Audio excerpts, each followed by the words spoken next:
Друзья, всем привет! Вы на канале Little Jane, и сегодня я решила провести большую работу и сделать для вас обзор различных облачных дисков.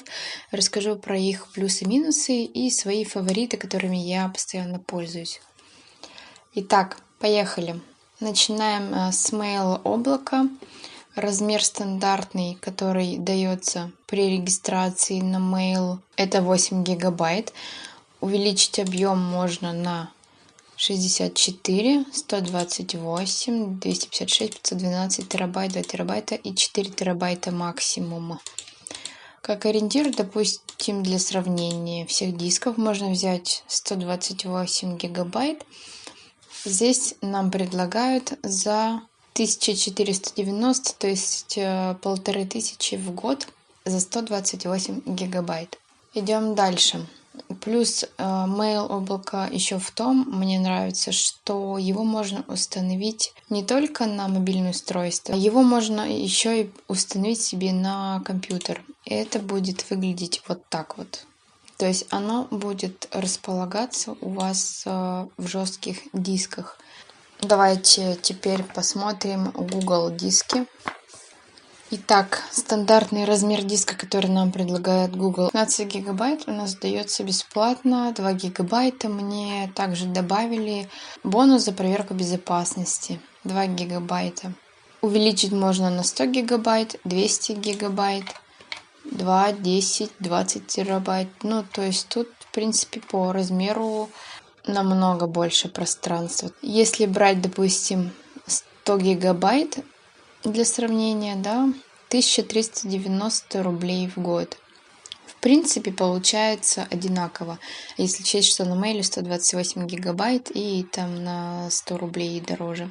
Также у Google диска есть версия для Windows. Какой еще плюс у Google диска? В том, что он, как правило, является предустановочным приложением в любом телефоне Android. Через него очень удобно передавать файлы.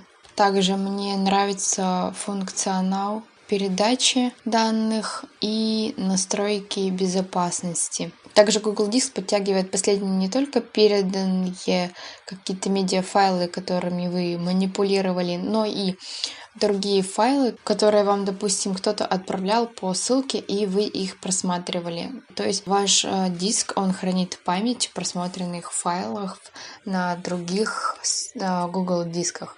Так, теперь давайте расскажу о настройках доступа на Google диске и насколько здесь это удобно, либо неудобно, судите сами, но мне настройки доступа, в принципе, у Google нравятся.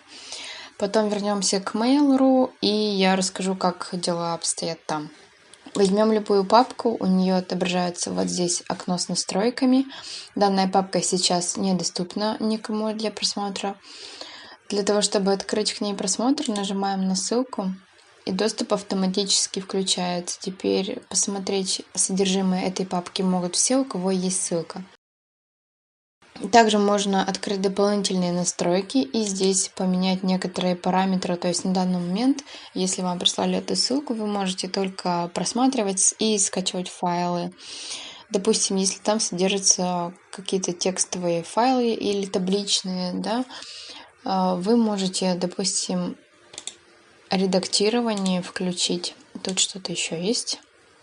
И можно открыть общий доступ к папке. То есть файл будет доступен абсолютно всем, даже тем, у кого нет ссылки на вашу папку. Для того, чтобы убрать доступ, снова нажимаете сюда и убираете. И у вас значок вот этот убирается. По удобству использования, допустим, любой файл скачать, можно нажать правой кнопкой. Также можно на каждый отдельный файл здесь через меню сделать доступ. По выбору нескольких файлов можно выделять шрифтом, это очень удобно. Это работает здесь. Проверяем правой кнопкой скачать, да? То есть, в принципе, здесь очень все удобно. И перемещать файлы можно просто перетаскиванием. Теперь вернемся к Mail облаку. Допустим, выбираем папку. На данный момент она недоступна. Нажимаем вот сюда «Доступ по ссылке открыт». Теперь все, у кого есть ссылка на эту папку, имеют к ней доступ.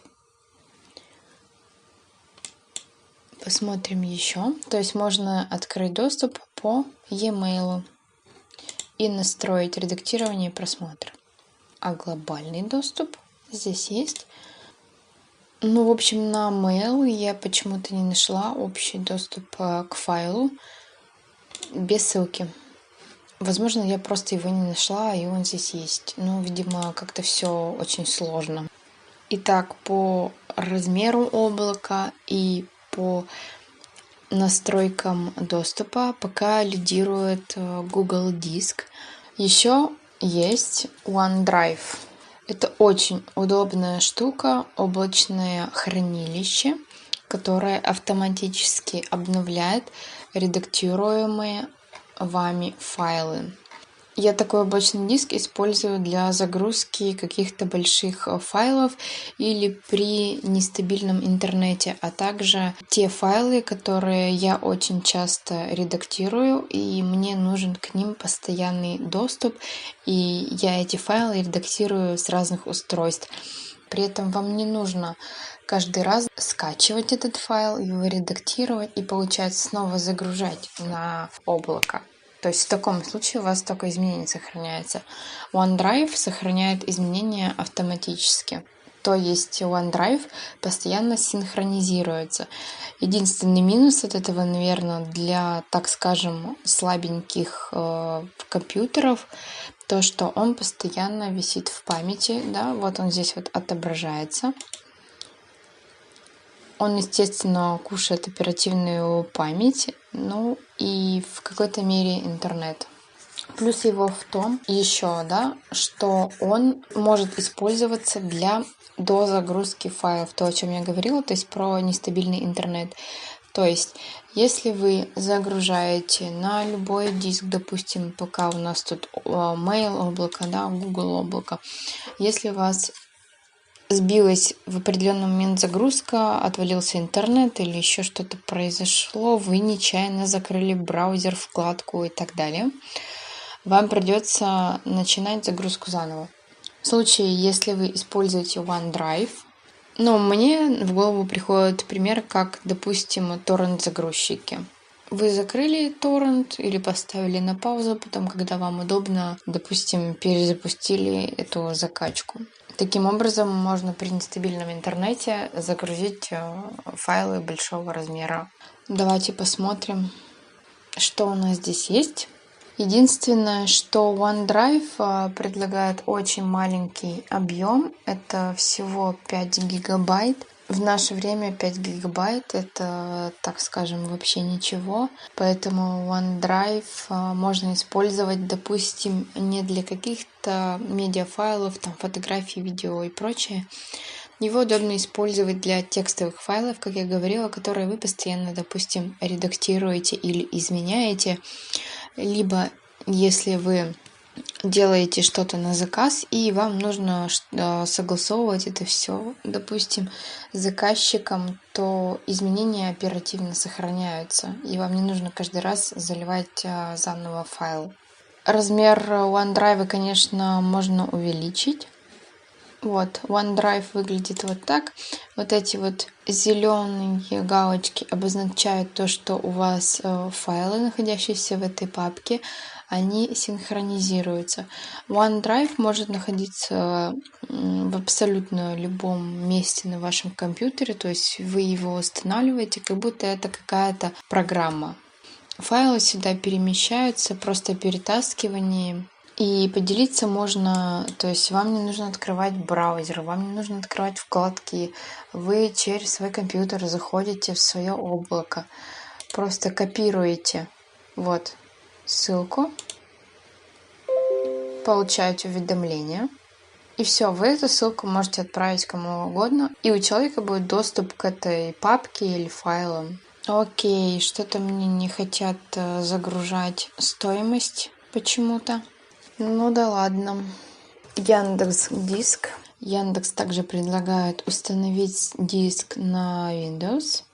Стандартный размер диска 10 гигабайт. 100 гигабайт стоит 67 рублей в месяц.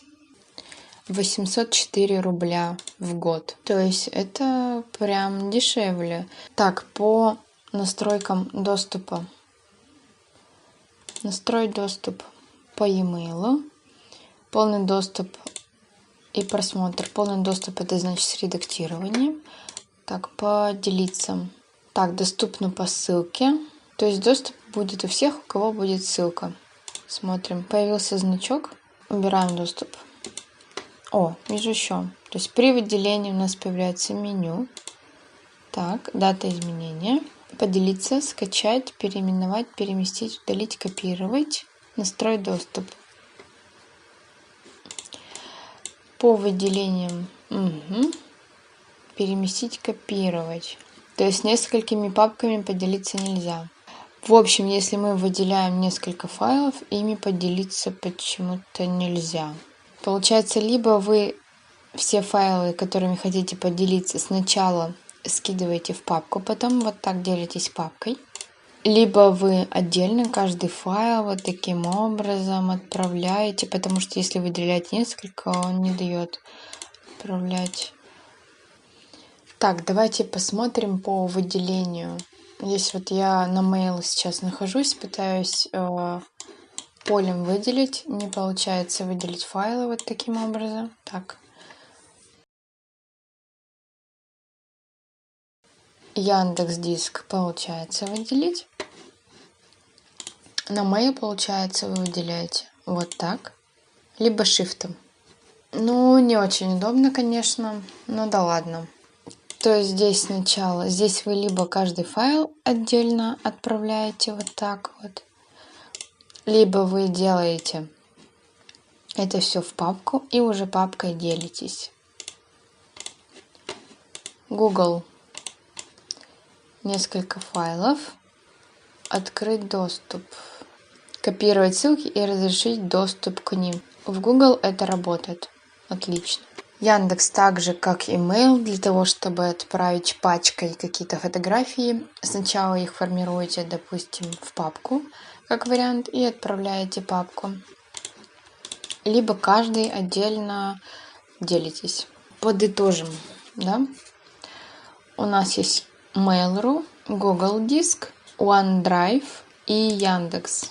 По объему дисков первое место это у нас Google Диск, здесь 15 гигабайт, у Яндекса 10 гигабайт, Mail 8 гигабайт, OneDrive 5 гигабайт.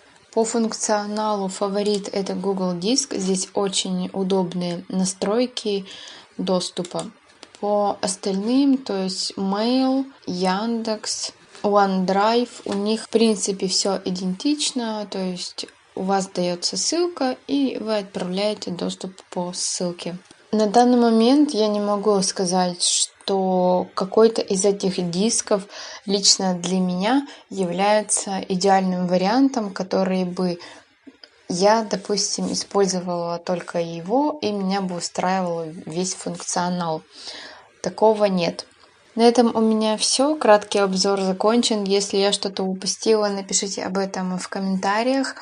Не забывайте нажимать на колокольчик, чтобы узнавать о новых видео. Спасибо за просмотр. Свои благодарности за данный обзор оставляйте в виде комментариев и лайков под видео. Вам не сложно, мне приятно. И до новых встреч. Пока-пока.